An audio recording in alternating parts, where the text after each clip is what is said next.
بسم اللہ الرحمن الرحیم. السلام علیکم ایوری ون. امید ہے کہ آپ سب خیریت سے ہوں گے. آج کی ویڈیو کا ٹاپک ہے تھنگس فال اپارٹ. یہ ناول ہے جو چنوا ایچ بی نے لکھا ہے.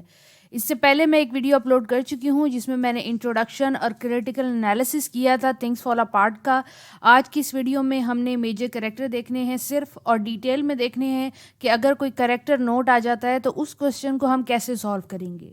پر آج کے اس ٹاپک کی طرف جانے سے پہلے میں آپ کو اپنا چینل دکھانا چاہتی ہوں. یوٹیوب پہ میرا چینل ہے BS انگلش لٹریچر نوٹس. اس کے اوپر میں نے لٹریچر اور لنگوسٹکس کے بہت سارے ٹاپک اپلوڈ کیے ہوئے ہیں. اچھی بات یہ ہے کہ ہر ویڈیو کے نوٹس میں اس ویڈیو کے ڈسکرپشن باکس میں دے دیتی ہوں. For example things Fall apart کا جو انٹروڈکشن انالیسس کا پارٹ ہے وہ یہاں پہ موجود ہے، اور اس کے ڈسکرپشن باکس سے آپ کو اس کا نوٹس PDF مل جائے گا. اب چلتے ہیں اپنے آج کے ٹاپک کی طرف، جس میں ہم نے the novel Things Fall Apart written by Chinua Achebe کو ڈسکس کرنا ہے. اور اس کے اندر ہم نے پہلا کریکٹر جو کہ ہمارا مین ہیرو سینٹرل فگر پروٹیگنسٹ ہے اوکون کو، اس کو ڈسکس کرنا ہے. اوکون کو جو ہے وہ ہیرو ہے، سینٹرل فگر ہے، پروٹیگنسٹ ہے. پروٹیگنسٹ کا مطلب ہوتا ہے مین کریکٹر، وہ بندہ جس کے ارد گرد ناول گھومتا ہو. اوکون کو ایک اسٹرانگ ہیڈڈ مین ہے. اسٹرانگ ہیڈڈ کا مطلب ہے کہ یعنی کہ اپنی ہی بات مانتا ہے، جو سوچ لیا وہ کر کے چھوڑتا ہے.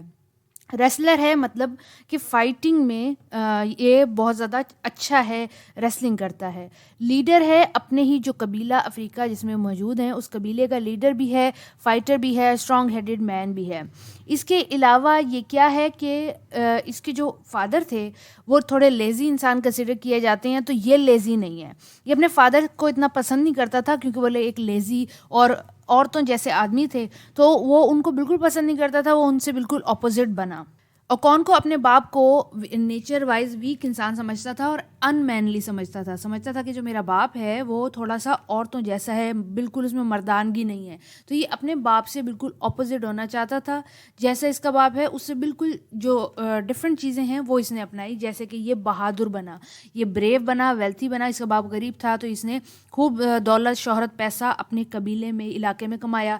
اس کے علاوہ اس کا باپ پیسفل نیچر کا تھا، یہ وائلنٹ ہوا، یعنی کہ سختی اور اتنا ظلم حد تک یہ جو ہے بریو انسان رہا. اور اس نے کوشش کی کہ جتنی زیادہ پروڈکٹیو ہو سکتا ہے اتنا ہو. جیسے کہ اس نے بہت ساری شادیاں بھی کی، اس کے علاوہ بھی اس کی زمینیں تھیں ان پہ کام ہوتا تھا. اس نے 3 دفعہ شادیاں کی اور اپنی فیملی کو ایسے ہی چلاتا تھا کہ بس اپنی ہی بات پہ عمل کرتا تھا. اس کی کوئی بھی بیوی ایسی نہیں تھی جس کی یہ بات سنتا. اوکون کو بہت ہی پاورفل، ایمبیشیس، اچھی زندگی گزار رہا ہوتا ہے. بڑی لمبی چوڑی اس کی فیملی ہوتی ہے.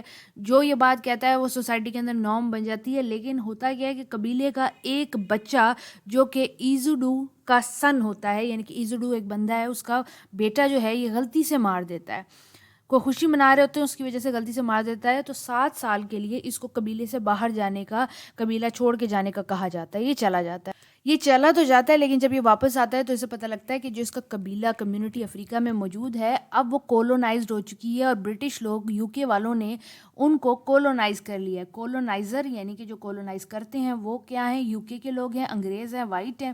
اور جب وہ ان کے قبیلے میں آ کے ان کے ولیجر کو انہوں نے نہ صرف ڈفرینٹ چیزوں پہ لگا دی ہے، بلکہ ان کے قبیلے کے لوگوں نے جو ان کا کلچر اور ٹریڈیشن اور کسٹم تھا وہ چھوڑ دی ہے. حتیٰ کہ وہ مذہب تک کرسچینٹی کی طرف جا رہے ہیں، یعنی کہ کرسچینٹی کو اپنا رہے ہیں، یعنی کہ عیسائی بنتے چلے جا رہے ہیں. اوکون کو جب واپس آتا ہے تو وہ اس چیز کو ریزسٹ کرتا ہے. حتیٰ کہ کرسچینٹی کا جو میسنجر اس کو ملتا ہے، مذہب پھیلانے والا، وہ اس کو مار بھی دیتا ہے. لیکن سٹل اس کا جو اینگر ہے وہ ختم نہیں ہوتا. اس کی میسکولینٹی جو ہے وہ اس بات کو ایکسیپٹ نہیں کر پاتی کہ اس کے علاوہ بھی کوئی چیز جو ہے وہ گاؤں کے اندر ہو رہی ہے. اور یہی اس کا ٹریجک فلا ہوتا ہے کہ اس کا کریکٹر ایک ایسے پوائنٹ پہ پہنچ گیا ہوتا ہے کہ اب اسے صحیح اور غلط کا پتہ نہیں لگ رہا ہوتا.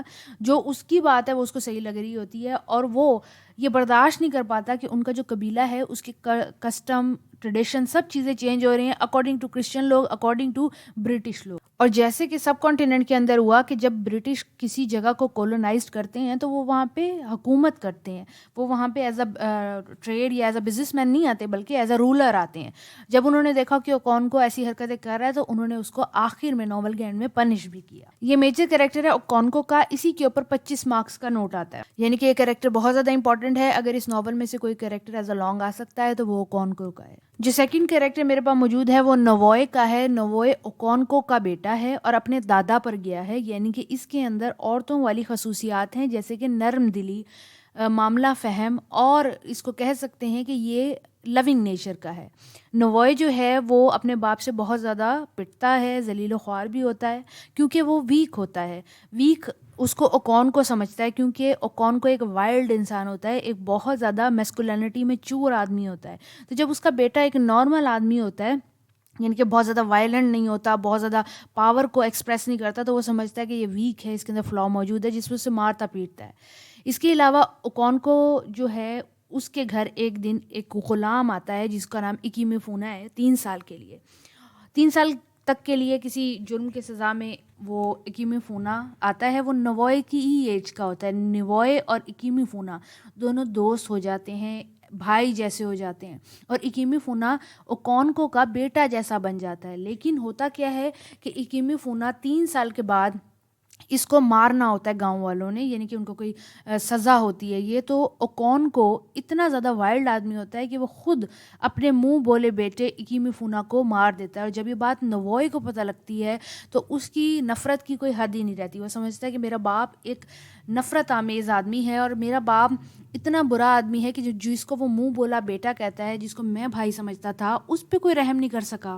تو وہ نفرت کرنے لگتا ہے اس سے. اور یہ نفرت ہی ہوتی ہے نوائے کی کہ وہ کرسچینٹی کی طرف جاتا ہے, انگلش سویلائزیشن کی طرف جاتا ہے اور اپنی سوسائٹی میں اور اپنی لائف میں چینج لانا چاہتا ہے. تیسرا کریکٹر ہے ازنما کا. ازنما جو ہے اوکونکو کی بیٹی ہے اور اوکونکو پہ گئی ہے. یہ ایسی بیٹی ہے جو دوسری بیوی سے ہے, یعنی کہ سیکنڈ وائف سے ہے, اور اوکونکو اپنی بیٹی سے بہت محبت کرتا ہے. کیوں؟ کیونکہ وہ فیئر لیس ہے اور بولڈ کریکٹر رکھتی ہے جیسے اوکونکو رکھتا ہے. ازنما کے اندر اپنے باپ کی کریج ہے, اپنے باپ کی بولڈنس ہے, اور وہ دکھنے میں, چلنے میں, حرکتوں میں بالکل اپنے باپ جیسی ہے. اور وہ ایک ٹام بوائے لڑکی ہے. کیوں؟ کیونکہ وہ اپنے باپ کو امپریس کرنا چاہتی ہے. اس کہانی کا امپورٹنٹ کریکٹر جو 4 نمبر پہ ہے اکیمی فونا ہے. اس پہ بھی نوٹ آ جاتا ہے. اکیمی فونا ایک لڑکا ہے جو مبینہ میں, ہو سکتا ہے کہ پروننسیشن ٹھیک نہ ہو کیونکہ یہ افریقن قبیلوں کے نام ہیں.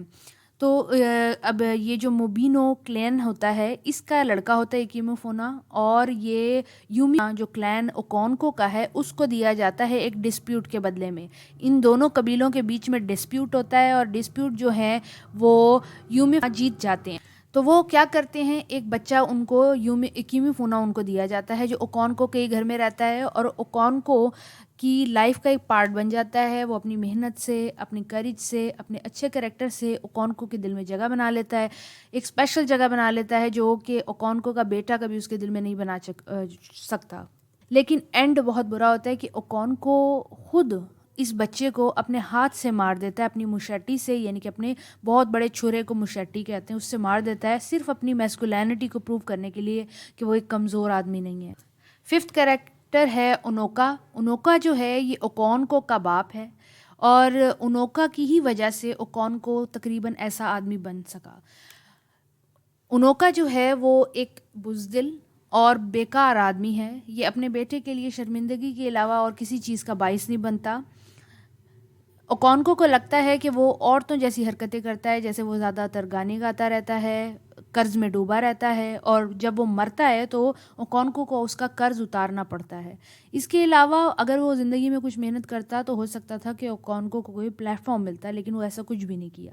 وہ ایک شرمندگی کا باعث تھا اور اس کے اندر میسکولینٹی کم تھی جس کی وجہ سے اوکونکو اس سے نفرت کرتا تھا اور وہ اپنے بیٹے کو چاہتا تھا کہ وہ اپنے دادا جیسا نہ بنے. نیکسٹ کریکٹر مسٹر براؤن کا ہے. مسٹر براؤن جو ہیں وہ کرسچینٹی کے ریلیجن کو ریپرزینٹ کرتے ہیں. یہ کولونائزر ٹیم سے بلانگ کرتے ہیں, کرسچینٹی کا پریچنگ کرتے ہیں, یعنی کہ کرسچینٹی کا مذہب جو ہے یومی فونا کلائن کے اندر پھیلانے کی کوشش کرتے ہیں. یہ لوکل لوگوں کو موٹیویٹ کرتے ہیں کہ وہ کرسچینٹی کی طرف آئیں. یہ ان کی ایجوکیشن کے لیے کام کرتے ہیں. یہ خدا سے ڈرنے والے انسان دکھائے جاتے ہیں, سوشل ریفارم لانا چاہتے ہیں, اور باربیرکزم یعنی کہ جو باربیرکزم یعنی کہ نو لا اینڈ آرڈر جو سوسائٹی میں موجود ہے اس کو ختم کرنا چاہتے ہیں. ان نیسیسری پاور کا یوز ان کو پسند نہیں ہے. یہ سوسائٹی کے اندر اسکول بناتے ہیں, ہاسپٹل بناتے ہیں, اور لوکل لوگوں کو ایک سویلائز سسٹم کی طرف لانے کی کوشش کرتے ہیں. مسٹر براؤن براؤن کل ملا کے ایک اچھے انسان ہوتے ہیں جو اچھائی سے کرسچینٹی کی طرف لوگوں کو لانا چاہتے ہیں، لیکن مسٹر براؤن کی جب طبیعت خراب ہوتی ہے تو ان کو واپس بھیج دیا جاتا ہے